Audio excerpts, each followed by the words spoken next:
Balikan muna natin ng kaunti ang huling kabanata ng Daywalker. Hindi agad natin ito nasundan dahil nagkaroon pa ako ng problema sa mga larawan ng mga Holy Babe na ito. Aba naman kasi, bakit napakaganda at napaka-sexy ng mga babaeng tagahuli ng vampira rito? Kung ako siguro ang bidang vampira, baka hindi ko rin kayang takbuhan ang ganitong klaseng banal na babae. Sa nakaraang kabanata, dumating ang manyakol nating bida na may dalang pinamili mula sa 7-Eleven. Nagulat ang dating matapang at seryosong banal na babae dahil bilang isang taong nanumpa sa kabanalan, hindi siya sanay na malapit sa isang lalaki. Pero simula nang makasama niya ang bida sa kakaibang larong puno ng kamanyakan, hindi na niya maalis sa isip ang binata, paulit-ulit iyong bumabalik sa kanyang alaala, lalo na ang pakiramdam ng pagkakadikit nila noon, kahit laro lamang yun, malaki ang naging epekto nito sa banal na babae dahil iyon ang unang beses na may naramdaman siyang ganoon, kaya hanggang ngayon, hindi niya pa rin yun makalimutan. Mula sa kanyang malisyosong pag-iisip, bigla siyang bumalik sa realidad at saka lamang napansing nakalimutan niyang magbihis, hawak-hawak pa niya ang batang si Hilda habang natutulog ito sa kanyang mga bisig, dahil sa pagkabigla, aksidente niyang nabitawan ang bata. Mabuti na lamang at mabilis na sumugod ang ating bidang vampira, agad nitong binitiwan ng pinamili upang seluhin ang nahuhulog na bata, kasabay nito, napahawak na rin ang dalaga sa bata nang hindi nag-iisip. Alam mo ba, munti ka na sumuko ang puso ko. Sa huli, halos magkadikit na ang mukha ng dalawa, namula ng todo ang banal na babae at hindi alam kung ano ang gagawin. Ngunit mas lalo siyang natulala nang mapagtanto niyang natanggal na pala ang kanyang tuwalya, halos hubad siyang nakatayo sa harap ng ating bidang vampira, wala na siyang nagawa kundi mapasigaw ng malakas, at umabot pa ang sigaw na yun hanggang sa labas ng kanyang tinutuluyan. Matapos ang nakakahiya ngunit nakakatawang pangyayari, maingat nilang inihiga si Hilda sa kama, mahimbing itong natutulog habang pinagmamasdan ng dalawa. Masaya ang banal na babae na makitang payapa na ang bata, ngunit dahil sa katahimikan, ang ating bida ang unang nagsalita, dahil tulog na raw si Hilda, tinanong niya ang dalaga kung ano ang gagawin nila sa kanyang pinamili. Agad namang sumagot ang babae, pasiga pa habang pilit nagpapakipot. Ayon sa kanya, dapat daw nilang kainin yun ng sabay kapag nagising si Hilda dahil gusto raw iyon ng bata, ngunit sa loob-loob niya, halos magliyab na ang kanyang mukha sa sobrang hiya habang nakatitig sa kanya ang vampira na tila nagtataka sa kanyang ikinikilos, dahil iba ang lumalabas sa kanyang bibig sa kilos ng kanyang katawan, dahil ang kanyang gutom hindi niya kayang maitago, dahil tumunog na ang kanyang tiyan, hudyat na siya ay gutom. Nang ilabas ng bida ang fried chicken, sinabi nitong dapat nila yung kainin bago lumamig. Agad namang kumuha ng isang piraso ang dalaga at pilit na kumagit dito habang sinasabing kalimutan na lamang daw ang nangyari kanina. Habang kumakain, hindi mapigilan ng banal na babae ang mahiya sa sarili, naiisip niya kung gaano nakakahiya na kumulo pa talaga ang kanyang tiyan sa gitna ng awkward na sitwasyon, mas lalo pa siyang nailang dahil napansin niyang hindi naman kumakain ng bida at sa halip ay nakatitig lamang sa kanya.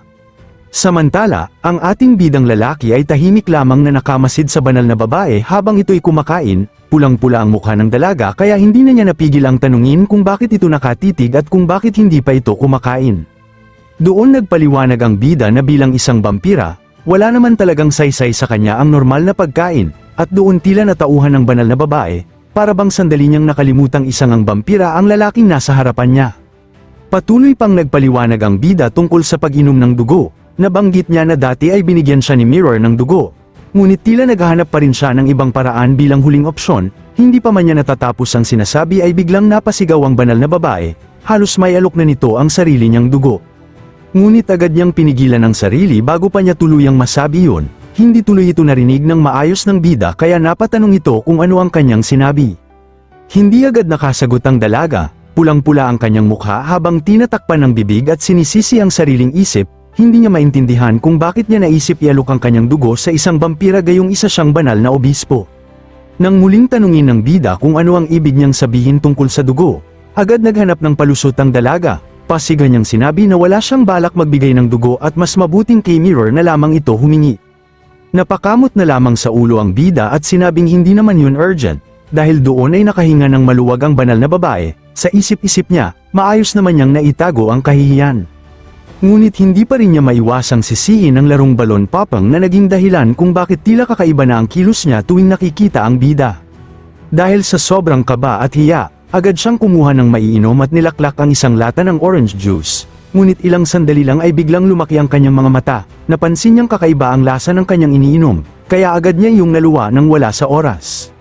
Nang suriin niya ito, sa kanya lamang nalaman na isa pala yung alcoholic fresh juice. Bilang isang banal na babae, bawal para sa kanya ang alak kaya agad niyang kinumpranta ang bida. Pasigan niyang tinanong kung bakit ito bumili ng may alcohol at paano kung aksidenteng mainom yun ni Hilda. Ngunit natigilan siya nang makita ang mukha ng bida na basang-basa dahil sa pagbuga niya ng iniinom sa mukha nito. Mas lalo siyang nahiya sa panibagong pagkakamali. Sa isip-isip niya, panibagong kapalpakan na naman ang nagawa niya. Naging awkward ang buong paligid habang tahimik lamang niyang iniisip kung galit na kaya sa kanya ang ating bidang vampira. Sa gitna ng nakakailang na katahimikan, biglang napalakas ang boses ng dalaga habang tinatawag ang kanyang pangalang Cecilia ng ating bida. Halos wala na itong preno nang agad niyang sisihin ang ating bidang vampira. Ayon sa kanya, maling inumin ang nabili nito at kung iisipin daw mabuti, napakadelikado ng nangyari. Ngunit sa kalagitnaan ng kanyang pagrereklamo, bigla siyang natigilan nang marinig ang mahinang paghingi ng tawad ng ating bida, para bang musika sa kanyang pandinig ang boses ng binata kaya lalo lamang uminit ang kanyang mukha. Habang hawak ang lata ng juice, mahinahong nagpaliwanag ang vampira na hindi niya alam na may alkohol pala yun dahil mukha lamang itong ordinaryong soft drink. Pagkatapos noon ay agad tumayo ang lalaki at sinabing siya na ang maglilinis, pinapante na rin niya sa kama ang dalaga at sinabi pang kailangan din niyang maghugas pagkatapos. Hindi agad nakasagot ang banal na babae, nanatili lamang siyang tahimik habang pulang-pula ang kanyang mukha. Maya-maya pa ay mahina niyang binitiwan ng pasasalamat para sa buong araw na yun. Dahil dito, maging ang ating bidang vampira ay sandaling natigilan, hindi niya inakalang makaririnig siya ng pasasalamat mula sa dating malamig at istriktong banal na babae. Ngunit agad ding binuwi ng dalaga ang kahulugan ng kanyang sinabi, dali-dali niyang idinugtong na si Hilda raw ang nagpapasalamat at hindi siya. Halos hindi siya makatingin sa bida habang pilit itinatago ang sobrang hiya, pulang-pula ang kanyang mukha at katawan dahil sa mga nangyari. Ngunit sa huli ay hindi pa rin niya nagawang sabihin ang totoong nais niyang iparating. Wala namang kam-alay-malay ang ating bida sa totoong nararamdaman ng dalaga kaya simpleng ngumiti na lamang ito at sinabing nagpapasalamat din siya dahil naging mabait si Hilda buong araw. Ngunit nang mabanggit yun, muling naalala ng banal na babae ang larong ginawa nila kanina, dahil doon ay lalo siyang namula at halos mapasigaw habang pilit ipinapaliwanag na wala naman talaga siyang alam sa mga ganoong bagay kaya ipinauubaya na lamang niya yun sa bida. Tuluyan ang natulala ang ating bidang vampira dahil hindi niya maintindihan kung ano ba talaga ang gustong sabihin ng dalaga, ngunit patuloy pa rin itong nagsasalita, sinasabing halos buong buhay niya ay kasama siya sa death squad kaya paano raw siya magkakaroon ng kaalaman tungkol sa mga ganoong bagay.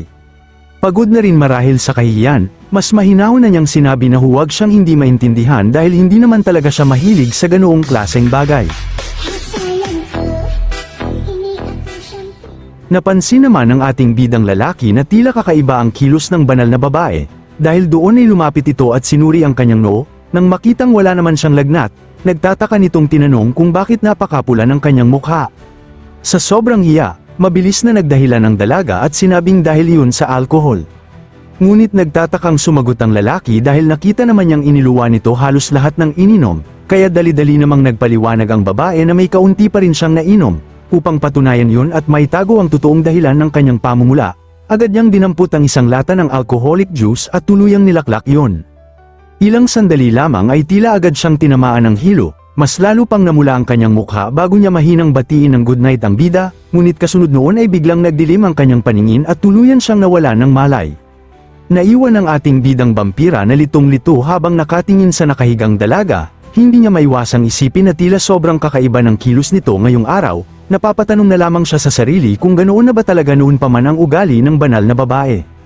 Habang mahimbing nang natutulog ang dalaga, mahina pa rin itong nagsasalita sa kanyang panaginip. Humihingi ito ng paumanhin sa pagiging masama ang ugali at nagpapasalamat sa pagliligtas sa kanya. Tahimik lamang siyang pinagmasdan ng ating bida habang natutulog ang banal na babae, hanggang sa tuluyang lumalim ang gabi. Pagkatapos ng hindi mapigil ang kilig at nakakahiya ngunit nakakatuwang eksena sa pagitan ng ating bidang vampira at ng banal na babae, lumipat naman tayo sa ibang tagpo kung saan abala sa pagsasanay si Mirror, isa rin sa mga banal na babae na malapit sa ating bida. Sa gitna ng matinding laban sa loob ng kanyang pagsubok, tila malapit na ang pagtatapos ng laban, mahinahon ngunit puno ng kumpiyansang sinabi ni Mirror na dito na magtatapos ang laban at kanya ang tagumpay laban sa espada ni Peters. At sa isang iglap, tuluyan niyang tinapos ang kalabang nasa kanyang harapan. Habang dahan-dahan siyang naglalakad matapos ang laban, Tahimik niyang sinabi na gagamitin niya ang kapangyarihang ipinagkaloob sa kanya nang walang kahihiyan bilang isang bishop, kasabay nito ay unti-unting naglaho ang madilim na anino sa paligid. Nang matapos ang pagsubok, agad nagsalita ang isa niyang kasama, ayon dito, kaya na ngayon ni Bishop Mirror na gumamit ng tunay na banal na relic at hindi lamang mga replika. Tinanong din siya kung may nararamdaman ba siyang kakaiba kumpara bago magsimula ang pagsusulit. Habang hawak ang espada, pinakiramdaman ni Mirror ang dumadaloy na banal na kapangyarihan nito, kung makawala mula rito ang gintong liwanag, at kapansin-pansin ding humaba ang kanyang buhok matapos lamang ang maikling panahon ng pagsasanay, ngunit kahit ganoon, tila kalmado lamang siya habang sinasabing wala naman siyang nararamdamang malaking pagbabago sa ngayon. Ngunit ngumiti ang kanyang kasama habang nakatingin sa kanya, ipinaliwanag nitong baka ganoon ang pakiramdam ni Mirror dahil buong oras siyang nasa loob ng espasyo ng banal na relic, ngunit sa paningin ng iba, hindi may kakailang mas malakas na siya ngayon kaysa noon, para na rin daw siyang isang tunay na bishop. Dahil dito, iminungkahi ng kanyang kasama na baka panahon na upang gamitin muli ni Mirror ang kanyang baptismal name. Alam daw nilang matagal niya itong iniiwasan dahil sa nangyaring insidente noon, ngunit marami na ring panahon ang lumipas, sigurado rin daw siyang ganoon din ang mararamdaman ng iba nilang kasamahan, at dagdag pa nito, hindi naman sana mangyayari ang insidenteng iyon kung hindi dahil. Ngunit bago pa niya matapos ang sasabihin, agad siyang pinutol ni Mirror. Mahinahon ngunit mabigat ang kanyang tinig habang sinasabing hindi lamang naman siya ang may kasalanan sa nangyari noon, nagpasalamat siya sa pag-aalala ng kanyang kasama, ngunit malinaw niyang sinabi na patuloy pa rin siyang kikilos gamit ang sarili niyang pangalan. Wala nang nagawa ang kanyang kasama kundi tanggapin ang desisyon niya. Sinabi nitong kung yun ang nais ng bishop, wala na silang magagawa. Pagkatapos ay muli niya itong binati dahil isa na namang bishop ang nakapasa at kayang gumamit ng banal na relic. Ngunit bago matapos ang usapan, tinanong siya kung may kakaibang nangyari ba sa loob ng pagsubok. Biglang natahimik si Mirror, sa kanyang isip ay bumalik ang alaala ng mga huling sandali ng laban, bago tuluyang mawala ang madilim na anino, malinaw niyang nakita na nakatitig ito sa kanya. Sa huli ay sinabi niyang wala naman daw kakaibang nangyari, ngunit may isa siyang gustong itanong. Agad namang sumagot ang kanyang kasama at tinanong kung ano yun. May halong pag-aalala sa kanyang mukha nang itanong ni Mirror kung posible bang makagamit ng banal na relic ang isang vampira. Bahagyang napaisip ang kanyang kasama bago sumagot. Ayon dito, imposibleng mangyari yun, kahit ang banal na relic sa Busan Sanctum ay hindi rin ginawa para gamitin ng mga vampira. Sa katunayan, inalis lamang yun noon upang wasakin ang Sanctum, kaya maliban sa imposibleng gamitin ito ng isang vampira, mahihirapan pa raw itong lumapit man lang sa isang banal na relic. At matapos ang seryosong usapan, biglang lumipat ang eksena. Makikita ngayon ang isang banal na pari na kaharap ang isang babaeng vampira. Habang nakatingin sa kanyang kaharap, tila interesado nitong binanggit ang pangalan ni Kim Soo-hyuk, ngunit agad din niyang sinabi na hindi ito ang lalaking dati niyang tinutukoy. Gayunpaman, tila hindi yun mahalaga para sa kanya, dahil ayon sa babaeng vampira, mukhang interesante rin naman ang lalaking nasa kanyang harapan. Kinabukasan, nakabalik na ang ating bidang vampira kasama ang banal na babae sa headquarters ng The Order sa Vatican, sa mismong papal office. Bago pa man sila tuluyang makapasok, agad nagtanong ang ating bida, ayon dito, ngayong nakabalik na siya ay kailangan na siguro niyang mag-report sa cardinal, ngunit habang nagsasalita, tila hindi maganda ang kanyang pakiramdam daw niya ay nasusuka siya, marahil dahil sa epekto ng banal na relic. Ngunit walang naging tugon ang dalaga. Tahimik lamang ito at tila wala pa rin sa sarili, dahil doon ay nag-alala ang ating bida kaya muli siyang nagtanong kung ayos lang ba ito at kung masama pa rin ba talaga ang kanyang pakiramdam.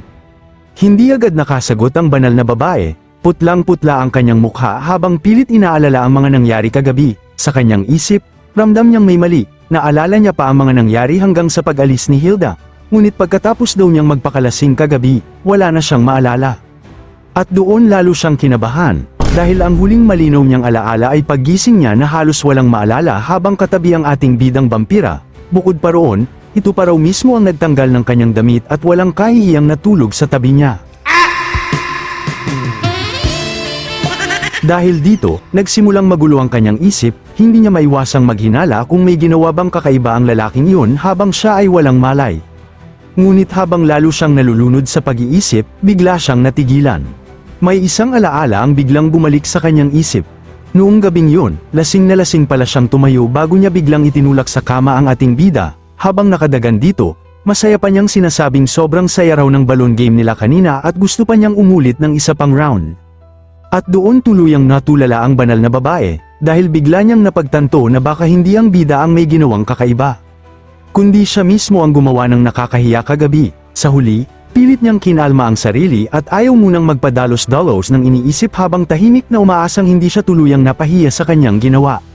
Habang nakatalikod ang ating bidang vampira, marahang nagsalita ang banal na babae.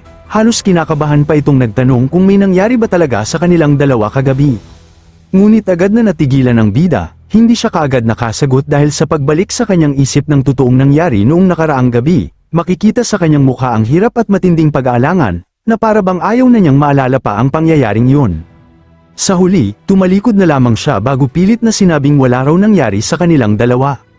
Pero para kay Cecilia, mas lalo lamang naging kainahinala ang reaksyon ng bida. Dahil sa paraan ng pagsagot nito at sa halatang pag-iwas ng tingin, agad na mula ang kanyang mukha. Sa isip-isip niya, malinaw na may nangyari talaga kagabi, at mas masakit pa roon, pakiramdam niya ay siya mismo ang may kasalanan sa nangyari. Habang parehong hindi pa makatingin ng maayos sa isa't isa, bigla namang nagulat ang dalawa nang may nasalubong silang pamilyar na tao, na si Mirror, ngunit parehong natigilan sina Cecilia at ang bida nang makita siya. Sa loob lamang ng ilang araw, kapansin-pansin agad ang malaking pagbabago sa kanyang itsura, mas naging elegante ang kanyang tindig, mas lumakas ang dating ng kanyang presensya, at higit sa lahat, agad napansin ni Cecilia ang mahaba nitong buhok. Ngunit mabilis ding isinantabi ni Cecilia ang usapin tungkol sa buhok ni Mirror. Sa halip, bumaling ang kanyang tingin sa suot nito at nagtatakang napansin na tila iba rin ang pananamit nito ngayon. Mahinahon lamang namang sumagot si Mirror na wala naman daw masyadong nangyari. Hindi man agad na intindihan ni Cecilia ang ibig nitong sabihin, pinili na lamang niyang huwag nang magtanong pa. Pagkatapos noon ay agad sinabi ni Mirror na mukhang papunta sila sa Cardinal, at timing na timing daw dahil kararating lamang ni Lord Dominic. Sa sandaling marinig ang pangalang yon, parehong natigilan ang dalawa. Makikita agad ang matinding pagkagulat sa kanilang mga mukha, na para bang may mabigat na dahilan kung bakit hindi nila inaasahang makita si Lord Dominic sa pagkakataong yon. Hindi nagtagal ay dumating ang tatlo sa isang malaking silid. Habang papasok sila, agad nilang nakita si Lord Dominic na tila matagal nang naghihintay sa loob. Paglapit pa lamang nila ay agad silang binati nito. Matagal-tagal na rin daw silang hindi nagkikita at tinanong niya kung maayos ba ang kalagayan ng lahat. Napansin din niyang tila seryoso at mabigat ang naging pagsasanay ng bawat isa nitong mga nakaraang araw. Ngunit nang mapatingin siya kay Mirror, bahagyang ngumiti si Lord Dominic bago sinabing bukod sa lahat, kaya na raw nitong gumamit ng isang tunay na banal na relic. Sa sandaling marinig yon, agad nagulat si Cecilia. Hindi niya maiwasang mapatanong sa sarili kung talagang kaya na ni Mirror humawak at gumamit ng banal na relic. Ngunit bago pa niya tuluyang maproseso ang narinig, bumaling agad si Lord Dominic sa kanya. Napansin nitong tila kakaiba ang aura ni Cecilia ngayon at sinabi nitong mukhang mas masaya raw ito kaysa dati. Dahil doon ay agad namula ang mukha ng dalaga, hindi rin agad nakasagot ang ating bida habang parehong naiilang ang dalawa. Nagtatakang tinanong pa ni Lord Dominic kung may magandang nangyari ba. Ngunit dahil tila masyado nang humahaba ang kumustahan, biglang nagsalita ang babaeng nakaupo sa mesa. Paalala nito kay Lord Dominic na alam naman nilang masaya itong makita muli ang kanyang mga estudyante, ngunit mas mabuting tapusin muna nito ang kanyang report. Dahil doon ay agad nag-ayos ng tindig si Lord Dominic bago muling naging seryoso ang kanyang ekspresyon. Nagpatuloy siya sa kanyang ulat tungkol sa paglusob niya sa laboratorio ng mga kalaban. Ayon sa kanya, doon niya nakaharap ang 4th Squad Leader, ngunit higit sa lahat, ikinabigla niya ang lahat nang sabihin niyang ginagamit ng babaeng yun ang sarili niyang banal na relic. Sa sandaling marinig yon, bumigat agad ang pakiramdam ng buong silid. Agad namang nagsalita ang babaeng nasa mesa. Ayon dito, imposibleng mangyari yon dahil hindi kayang gamitin ng isang vampira ang banal na relic dahil sa banal na kapangyarihang taglay nito. Kung totoo raw ang sinabi ni Dominic, hindi lamang basta suot ng kalaban ang relic kundi aktwal itong ginagamit. Tahimik na ikinwento ni Lord Dominic ang buong nangyari, bagamat tila hindi bihasa ang babae sa paggamit ng relic. Sigurado raw siyang yun talaga ang kanyang gauntlet. Sinabi rin niyang bago niya tuluyang pasabugin ang laboratorio, sinubukan muna niyang iligtas ang mga biktima roon, ngunit wala nang natirang buhay, at nang makalabas siya mula sa pasilidad, tuluyan nang nawala ang 4th Squad Leader. Pagkatapos niyang ailahad ang buong pangyayari, tahimik na napatingin ang bida kay Lord Dominic. Sa kanyang isip, hindi niya maiwasang magulat, dahil mahirap paniwala ang hinarap ng lalaking ito ang isang kalabang hindi kayang talunin ng 2 bishop, kasama pa ang mga tauhan nito, at nakabalik pa nang walang kahit isang sugat. Napabuntong hininga naman ang babaeng nasa mesa, Ayon dito, kahit paano ay malaking bagay pa rin na nasira nila ang laboratorio at naputol ang supply ng droga na pangunahing sangkap ng Bloody Snow. Pagkatapos noon ay agad nitong inutusan si Lord Dominic na bumalik kaagad sa Soul Sanctum at paigtingin ang seguridad doon. Muli rin itong pinaalalahanan ang lahat na mag-ingat dahil ngayon ay kaya nang gumamit ng banal na relic ng mga kalaban nilang vampira. Agad namang sumagot si Dominic na naiintindihan niya ang sitwasyon. Ngunit bago matapos ang usapan, napansin ni Dominic ang seryosong mukha ni Cecilia. Dahil doon ay ngumiti siya at tinanong kung bakit tila malungkot ang dalaga. Sinabi pa nitong huwag itong mainip dahil sapat na ang ginagawa nito sa ngayon. Ngunit tahimik at mabigat ang naging sagot ni Cecilia. Ayon sa kanya, hindi na kailangan pang aliwin siya dahil mas kilala niya ang sarili niyang kakayahan kaysa kahit sino. Pakiramdam niya raw ay puro salita lamang siya at wala pa rin siyang tunay na nagagawang mahalagang bagay, habang si Mirror ay kaya nang gumamit ng banal na relic, siya ay tila wala pa ring nararating. Ngunit ngumiti lamang si Lord Dominic bago ito muling kinausap ng mahinahon. Sinabi nitong huwag masyadong mag-alala si Cecilia dahil malaki na rin ang kanyang paglakas. Ipinaliwanag pa niya na 2 beses nagigising ang flame abilities ng isang tao. Ang unang awakening ay nagmumula sa matinding galit. Ngunit ang pangalawang awakening ay nangyayari lamang kapag natutunan ng isang tao na kontrolin ang galit na yon. Sa mga salitang yon, tila biglang may tumama kay Cecilia. Naalala niya ang buong buhay niyang puno ng galit at emosyon. Patuloy pang sinabi ni Lord Dominic na buong buhay niyang sinubukang tulungan si Cecilia na kontrolin ang kanyang galit, ngunit paulit-ulit siyang nabibigo noon. Pero ngayon, pakiramdam niya ay mas kalmado at payapa na ang dalaga kaysa dati. Sa sandaling marinig yon, biglang namula si Cecilia habang hindi sinasadyang mapatingin sa ating bidang vampira, dahil siguro nakatikim na ng sarap, kaya ang dating tigasin at takot sa Houghton ay lumalambot na. Hindi man alam ni Dominic ang dahilan, malinaw na may malaking pagbabago ngang nangyari kay Cecilia. Sa huli ay pinuri siya ni Dominic at sinabing mahusay ang kanyang ginawa, naniniwala rin siyang balang araw ay magiging isa siyang mahusay na bishop. At dahil doon, mahina ngunit taos-pusong nagpasalamat si Cecilia sa kanyang master. Ngunit habang seryoso at emosyonal pa ang usapan ng master at estudyante, biglang sumingit ang babaeng nakaupo sa mesa. May bahagya itong ngiti habang pinagmamasdan sina Dominic at Cecilia bago sinabing napakagandang tingnan ng isang master at kanyang estudyante. Pagkatapos noon ay bigla niyang tinanong kung alam ba nila kung ano ang pinakamahalagang kailangan ng isang mahusay na bishop. At bago pa man may makasagot, siya na rin mismo ang nagsabi. Ayon sa kanya, ang pinakaimportanteng pundasyon ng isang bishop ay matibay na physical stamina. At kasunod noon ay agad niyang inanunsyo ang pagsisimula ng training. Inutusan niya sina Dominic at Cecilia na tumakbo ng 1,000 ikot sa underground training facility. Sa sandaling marinig yon, wala nang inaksayang oras si Lord Dominic at agad na tumakbo palabas ng silid na parabang sanay na siya sa ganitong klase ng parusa.